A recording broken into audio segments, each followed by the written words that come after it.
Le monde du transport est une source inépuisable d'innovation, de belles histoires et de découvertes. Dans ce podcast, nous vous proposons de partir à la rencontre de celles et ceux qui imaginent, conçoivent et façonnent le transport routier d'aujourd'hui et de demain. Tous unis autour de la même passion, ils sont conducteurs, techniciens, chefs d'entreprise ou salariés Volvo.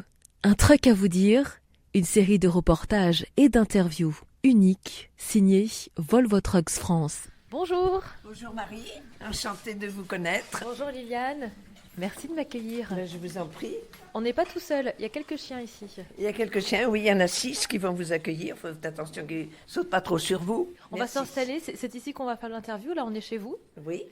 Et puis on va se raconter un petit peu vos souvenirs. Ma vie, voilà. Ok Marie, pas de problème. Alors si on doit parler de votre vie, Liliane, par où est-ce qu'il faudrait commencer ? Par ma jeunesse peut-être. J'ai vécu à la campagne jusqu'à l'âge de 18 ans. Et puis après, j'ai travaillé parce qu'il fallait que j'aille travailler. Mais c'est après que les camions m'ont intéressée. Ils vous ont intéressé, même passionné. Comment est-ce que vous avez chopé le virus ? Je ne sais pas, je ne peux pas vous dire exactement parce que j'étais toute petite, j'étais très solitaire, j'aimais bien rester toute seule et puis j'aimais pas beaucoup la compagnie des personnes. Toute petite, tous les visiteurs qui venaient à la maison, je les évitais.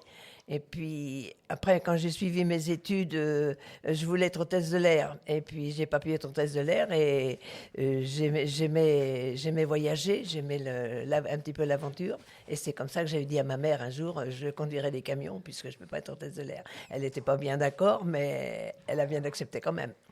Vous êtes née à la fin des années 30, c'est ça ? Oui, 1937, oui. Et vous avez commencé à prendre le volant en quelle année ? Mon premier camion, je l'ai conduit en 1957.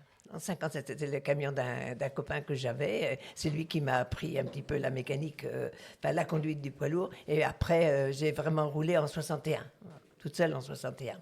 C'était extraordinaire, en 61, d'être une femme au volant d'un camion ? Oui, mais on n'était pas remarqués. On ne s'occupait pas de nous. On était dans... Comment vous expliquer ? On était dans le monde de la route, mais c'est comme c'était très, très masculin, on ne s'occupait pas des femmes. Il y avait une femme de temps en temps, mais c'était une exception, mais les gens ne s'en occupaient pas. On n'était pas remarqués, on ne nous regardait pas. Mais est-ce que vous aviez le sentiment de faire un boulot exceptionnel ? Non. Non, parce que j'aimais la mécanique, j'aimais les camions, j'aimais conduire et pour moi c'était normal que je conduise un camion. J'ai pas trouvé ça extraordinaire. Après peut-être un peu plus parce que on a commencé à nous remarquer et puis on parlait beaucoup de nous, mais dans les débuts non, dans les débuts c'était pour moi, c'était simplement pour moi, c'était l'amour du camion. Et quand vous avez commencé à rouler, vous vous êtes fait des amis, vous avez rencontré des collègues de travail. Comment est-ce que vous avez été introduite dans ce milieu ? J'ai commencé à rouler avec mon mari, donc j'étais pas toute seule, si vous voulez. Je faisais les primeurs avec lui, donc je faisais partie de l'équipe des primeurs et tout le monde me connaissait, mais j'étais pas spécialement remarquée. Vous voyez, à cette époque-là, les femmes on ne remarquait pas comme aujourd'hui. C'était pas du tout pareil. Je vous dis, les médias ne nous connaissaient pas, les médias se n'intéressaient pas du tout à nous. C'est beaucoup plus tard que les médias se sont intéressés à nous. Ils se sont intéressés à nous à partir des championnats de France des chauffeurs routiers. Parce que j'ai participé au premier championnat de France des chauffeurs routiers en 1969. Et là, il y a des journalistes qui sont venus. Et là, à ce moment-là, la presse, tout ça, même la télévision a commencé à parler des femmes. C'était un fait exceptionnel. Ils me disaient toujours, c'est un cas suffisamment rare pour être mentionné, quoi. Mais justement, on peut regarder un petit reportage qu'on a retrouvé dans les archives, qui date de 79, que vous connaissez sûrement. Je l'ai vu sur Internet. Les femmes préfèrent les petites voitures. Celles qui choisissent de conduire un 38 tonnes sont en tout cas loin de passer inaperçues. Surtout quand elles transportent du dioxyde de carbone. J'ai choisi ce métier sans raison profonde. C'est simplement parce que j'aimais les camions, j'aimais la mécanique, j'aimais ce qui n'était pas ordinaire, si vous voulez. Je voulais une opposition entre la femme vraiment féminine et puis un camion qui est vraiment masculin. Beaucoup d'hommes n'acceptent pas les femmes dans leur métier. surtout dans ce métier-là qui est un métier purement masculin.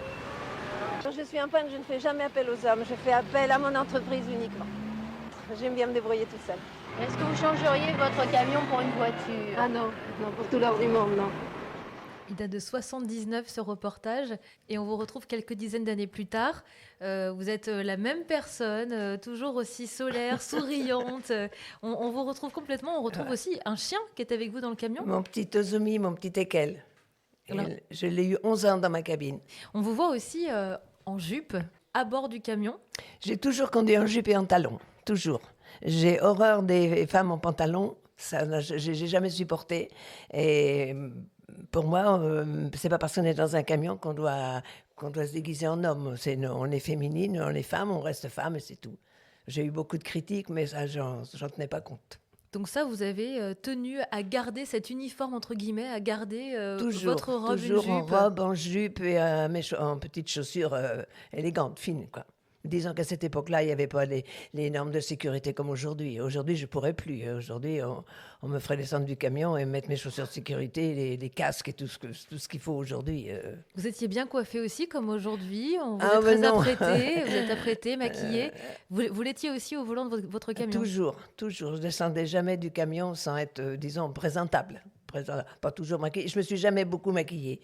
À part mes yeux, c'est tout ce que je maquillais. Parce que j'avais d'abord pas le temps, premièrement. Parce que c'était pas le travail comme aujourd'hui. Hein. Moi, je roulais presque 20 heures sur 24. Hein. Je m'arrêtais jamais. Et puis, je trouve que c'est un respect vis-à-vis de son transporteur et de ses clients d'arriver présentable. Vous êtes très belle dans ce reportage. On le mettra en lien de ce podcast pour que ceux qui l'ont entendu puissent le regarder aussi. Comment est-ce que vous le viviez, qu'on vous mette en lumière, que les médias viennent vous interviewer J'ai jamais demandé. Vous voyez, on m'a fait un jour un reproche. On m'a dit que je m'étais vendue aux médias et à la télévision pour qu'on parle de moi. Et c'est pas vrai. C'est toujours eux qui sont venus me chercher. Toujours. Que ce soit Jean-Luc Delarue, de Chavannes, tout ça, c'est toujours eux qui téléphonaient à mon entreprise pour leur demander à ce que je fasse une émission avec eux. Mais moi, personnellement, je ne me suis jamais imposée.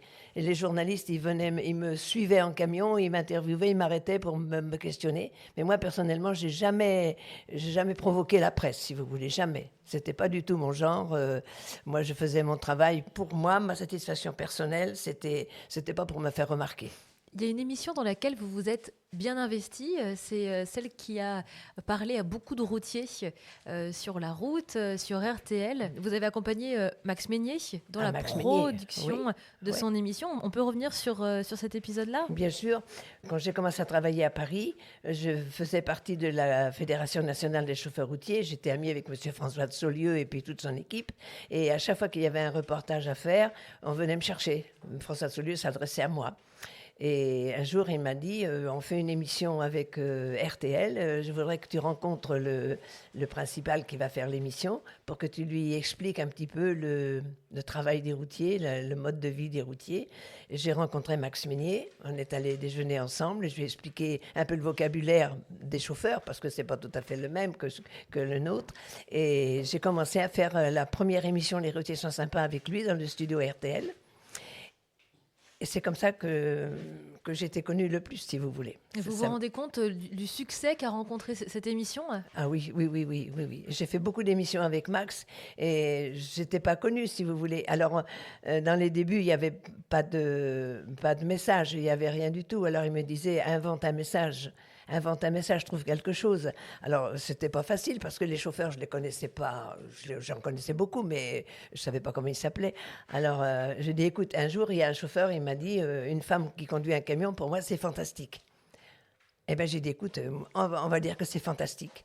Et après, on a lancé les messages de la part de Fantastique. Et ça m'est resté. Voilà. C'est comme ça qu'est né mon surnom. Il me suivra jusqu'à la fin. Si on parle de Fantastique, tout le monde sait qui c'est. Mais si on parle de Liliane, Liliane, c'est une femme chauffeur, d'accord. Mais si vous dites Fantastique, alors là, tout de suite, j'ai fait 8 championnats de France des chauffeurs routiers, un peu dans toutes les villes de France.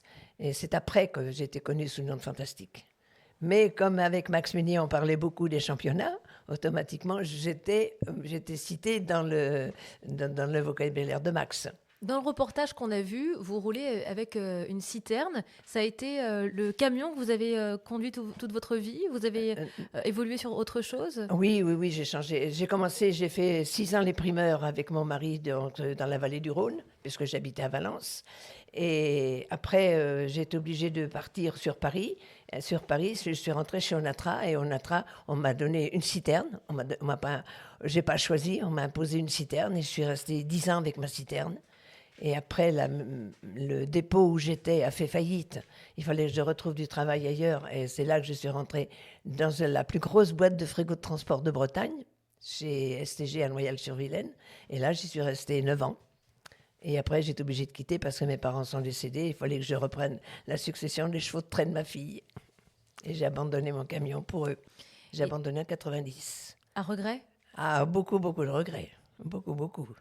J'en étais malade.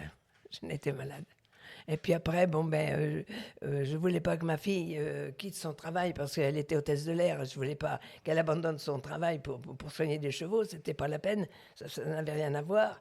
Alors je suis restée 10 ans avec elle à soigner ses bêtes. Et puis après, quand on est arrivé ici, j'ai un transporteur qui habite à côté de chez moi. Je suis allée le voir un jour pour faire embaucher une petite gamine et il m'a dit « Mais c'est de toi dont j'ai besoin, est-ce que tu as ton permis poids lourd ?» J'ai dit « Bien sûr ». Il m'a dit « J'ai besoin de toi, tu commences demain ». Incroyable. Et il m'a dit « Tu fais l'Allemagne en régulier ». Et j'ai fait l'Allemagne en régulier pendant 7 ans. Je partais à 8 heures du soir, j'allais jusqu'en Allemagne, je dormais en Allemagne, je chargeais en Allemagne et je rentrais le lendemain à 8 heures, il fallait que je sois au garage. Et je faisais des fois 2 tours par semaine, 3 tours par semaine, ça dépendait des chargements. On ne s'arrêtait pas. Une belle fin de carrière? Ah finalement. oui, avec les plus beaux camions et avec mon Volvo. J'ai fini ma carrière avec un Volvo.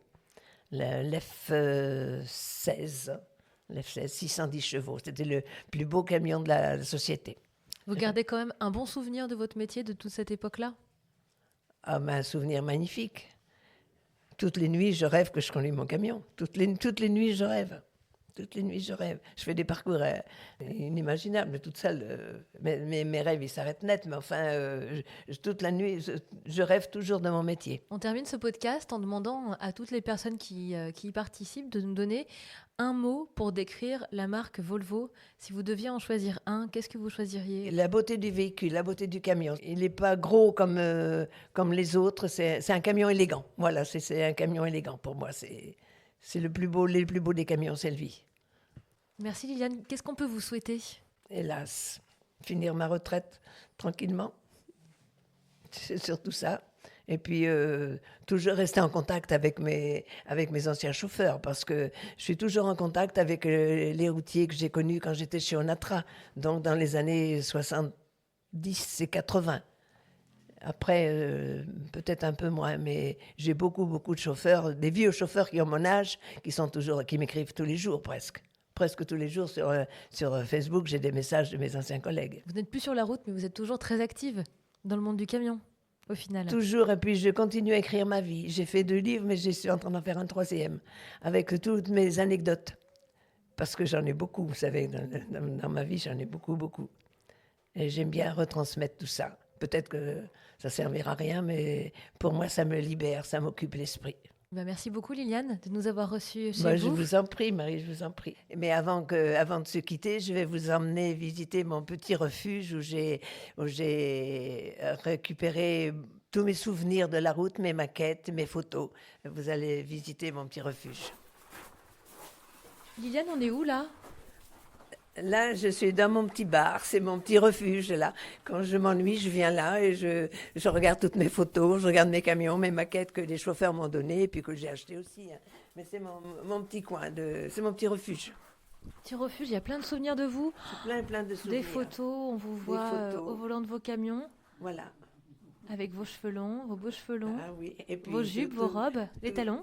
Oui, très haut d'ailleurs. Mes petits porte-clés que j'ai récupérés à droite et à gauche, mes maquettes de camion, des petits mugs que les chauffeurs me donnent, des petits cadeaux qu'on me fait.